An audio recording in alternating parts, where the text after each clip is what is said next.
जय श्री राम।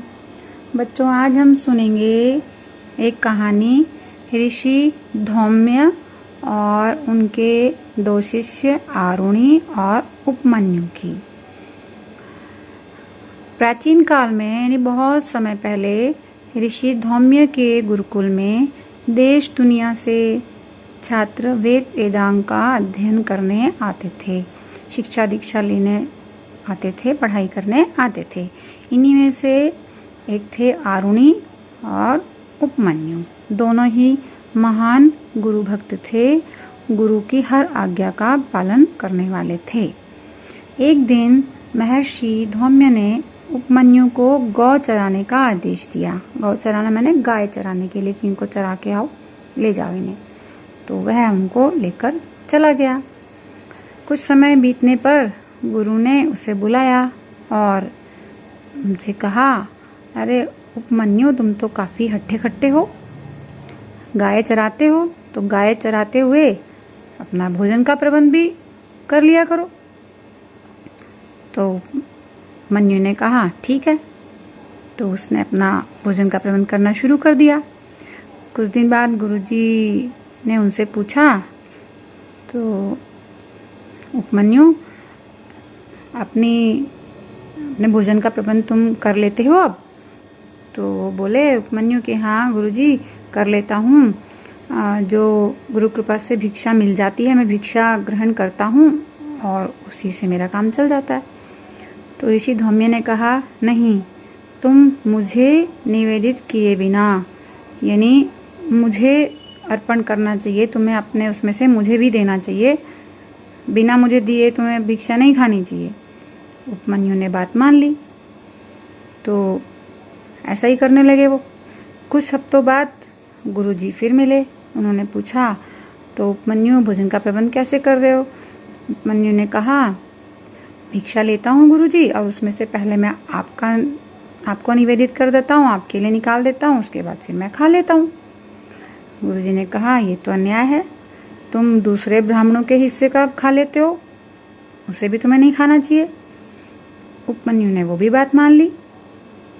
अब कुछ दिन बाद गुरुजी ने फिर पूछा कि भोजन का प्रबंध कैसे हो रहा है? तो उपमन्यु ने कहा कि गाय का दूध पी लेता हूँ। अब उसने भोजन लेना बंद कर दिया, क्योंकि जो लाते थे उसमें से गुरुजी का और जो बचा अन्य ब्राह्मणों का हो गया। तो उन्होंने कहा, भाई मैं दूध पी लेता हूँ। तो गुरुजी बोले, वो तो बछड़े के हिस्से का दूध है, वो क्यों पीते हो? तुम्हें तो नहीं पीना चाहिए। उपमन्यु ने वो बात भी मान ली। इसी बीच एक दिन बहुत तेज बारिश हो रही थी और खेत में पानी भरने का अंदेशा था। और जब पानी ज़्यादा भर जाता है तो जो खेत की मेड़ होती है वो टूट जाती है। तो गुरुजी ने आरुणि को काम दिया कि जाओ और मेड़ देख के आओ खेत की, और अगर टूटी हो तो उसको ठीक कर देना मिट्टी लगा के। वो खेतों की तरफ चला गया और जो उपमन्यु था वो गौशाले में गाय बांध रहा था। बहुत कमजोर लग रहा था, क्योंकि अब खाना पीना बंद सा ही हो रखा था। तो उन्होंने ऋषि सौम्य ने उपमन्यु से फिर पूछा कि भैया भोजन का प्रबंध आप कैसे कर रहे हो? तो उसने जवाब दिया कि गाय का जब दूध पी लेते हैं, जो बछड़े दूध पी लेते हैं, उनके मुंह पर जो दूध सा लगा रह जाता है, मैं उसको पी लेता हूँ।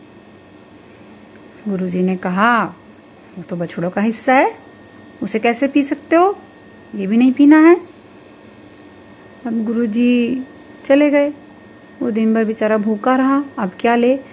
तो जंगल की तरफ चला गया। उसने सोचा कुछ पत्ते ही खा लेता हूँ, पेट भर लूँगा। उधर बारिश तेज हो रही थी, अंधेरा भी होने लग गया, कुछ नहीं दिखाई दे रहा था। वो आरुणि बेचारा गया था मेड़ पर मिट्टी लगाने। वो मिट्टी डालता था, लगाता था, मेड़ बनाता था। बारिश हो ही रही थी, पानी उसे बहा कर ले जाता था। बहुत देर तक वो यही करता रहा, मिट्टी लगाता रहा, पानी बहाता रहा। बारिश रुक ही नहीं रही थी और वो मिट्टी की मेड़ भी नहीं रुक रही थी। जब वो मेड़ बांधते बांधते थक गया और पानी रुक ही नहीं रहा था, तो भैया वो रोकना तो था। तो उसने क्या किया, वो खेत की मेड़ पर ही लेट गया। वहीं लेटा रहा, बारिश में भीगता हुआ वहीं पड़ा रहा। उधर उपमन्यु जो था वो भोजन की तलाश में जंगल में जा रहा था। अब अंधेरा हो गया, कुछ दिख ही नहीं रहा था। तो एक आक के पौधा था, उसके चौड़े चौड़े पत्ते थे, उसे अंधेरे में दिखा नहीं कि क्या है। उसने उसके पत्ते तोड़ लिए कि भाई इसे खा लेता हूँ। अब पत्ते तोड़ लिए तो तोड़ते समय उसका ना दूध निकलता है, वो उसकी छींटें कुछ आँखों में गिर गई। वो आँखों को बहुत नुकसान देती हैं, और जब वो आँखों में गिर गई तो उसे दिखना बंद हो गया और दिख नहीं रहा था। बेचारा अंधेरे में चलता जा रहा था, जाते जाते वो एक कुएं में गिर पड़ा। अब दोनों ने बहुत कष्ट सहे, बहुत परेशानी झेली, लेकिन गुरु की आज्ञा नहीं टाली। जो गुरु ने कहा था वो उनकी आज्ञा का पालन करते रहे। अब जब सारी रात हो गई, सुबह जब सब उठे, देखा आश्रम में तो वो दोनों हैं ही नहीं। गुरुजी भी परेशान हो गए, भाई कहाँ रह गए आज वो दोनों।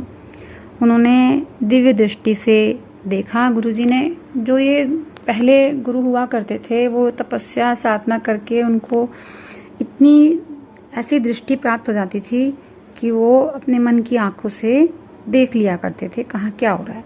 तो उन्होंने अपने दोनों शिष्यों की सारी स्थिति देख ली, तो वो बहुत दुखी हुए। उन्होंने क्या करा, अन्य शिष्यों को लिया साथ में और उनको वहाँ से आश्रम में लेके आए। और लेकर के आए तो उनकी परीक्षा ले रहे थे दोनों की, देखें कौन कितनी हमारी आज्ञा मानता है। तो वो उस परीक्षा में दोनों पास हो गए थे, क्योंकि उन्होंने गुरुजी की आज्ञा नहीं टाली थी। चाहे उन्हें कितनी भी परेशानी हुई, लेकिन उन्होंने गुरुजी का कहा नहीं टाला और अपनी शक्ति से उन्हें पुनः निरोगी बना दिया। जैसे वो पहले थे, गुरुजी ने उनको वैसा ही कर दिया। और उन दोनों को वरदान में वेदांग का सारा पाठ उन्हें याद करा दिया। बहुत अच्छे से उनकी शिक्षा दीक्षा की। तो हम क्या सीखे बच्चों कहानी से, कि जो हमारे टीचर हमको कहते हैं, हमें उस बात को पूरी तरह से मानना चाहिए।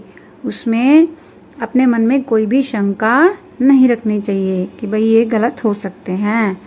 जो वो कहें, जैसा कहें, उनकी बात को मानना चाहिए और उस हिसाब से शिक्षा ग्रहण करनी चाहिए, पढ़ाई लिखाई करनी चाहिए। जो भी वो हमें अच्छी अच्छी आदतें सिखाते हैं, उनकी तरफ भी हमें ध्यान देना चाहिए। क्या संस्कार वो हमें डाल रहे हैं, उनको भी हमें अपनाना चाहिए। ठीक है, तो बच्चों कहानी अच्छी लगी हो तो लाइक कीजिए, शेयर कीजिए, सब्सक्राइब कीजिए। जय श्री राम।